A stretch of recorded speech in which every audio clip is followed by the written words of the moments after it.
কেউ রে পারলে একটু থামান, না হলে আমার মনে হয় পরে অনেক সমস্যা হবে। মানে আর এইভাবে এখন নারীরা এগিয়ে যাচ্ছে। যেই পুরুষ চোখের মায়ায় পড়ছে তার জীবন একদম শেষ। পুরুষ যদি কোনো নারীর চোখের মায়াতে পড়ে যায়, তার জীবন ধ্বংসের দ্বার প্রান্তে পৌঁছে যায়, কথা সত্য। তবে এখন আর পুরুষরা চোখের মায়াতে পড়ে না, এখন অন্য কিছুর মায়াতে পড়ে। যে আপনার ছেলে কোথায় আছে, কেন আছে, কার সাথে আছে। আর যখন আপনারা জানতে পারলেন যে নূপুরের সাথে রাজ অনেক দূর চলে গেছে, এর জন্য ছেলেকে লুকিয়ে রাখছেন। ওনার সাথে যেটা ঘটেছে তীব্র নিন্দা ও প্রতিবাদ জানায়। আর সবার কাছে একটা বিশেষ অনুরোধ, অনুদান তুলে হলেও তাকে একটা ব্লাউজ কিনে দেওয়া হোক। রাজের সাথে আমি ড্রিঙ্কস করে ড্রিঙ্কস খাইতে গেছি। রাজের সাথে হ্যাঁ আমার লাইসেন্স আছে, আমি খাই লাইসেন্স দিয়ে। আমি লাইসেন্স ছাড়া কোনো আমি বহিদ আমি মদ খাই।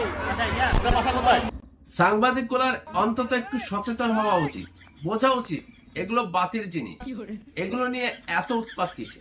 সঠিক বলেছেন।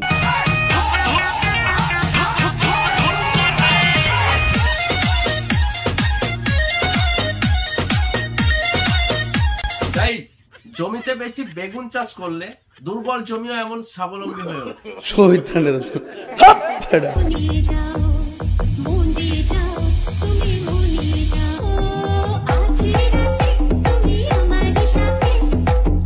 আজ এই রাতে কি খুন্তি গরম করে না, পদে ঝাল কোটানো উচিত, তাহলে যদি একটু শিক্ষা হয়।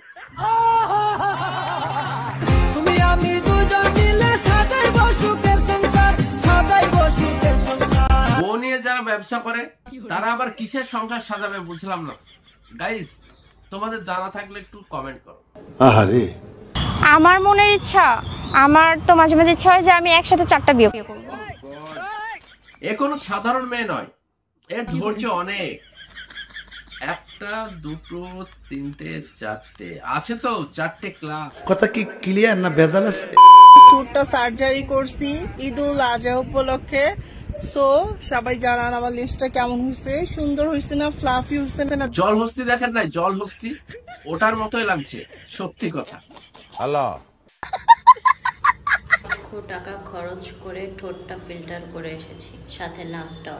ফিল্টার মারতে গিয়ে মনে হয় দাড়িটা লম্বা হয়ে গেছে। আমার মনে হয় ফিল্টারটা বেশি হয়ে গেছে দাড়িটায়।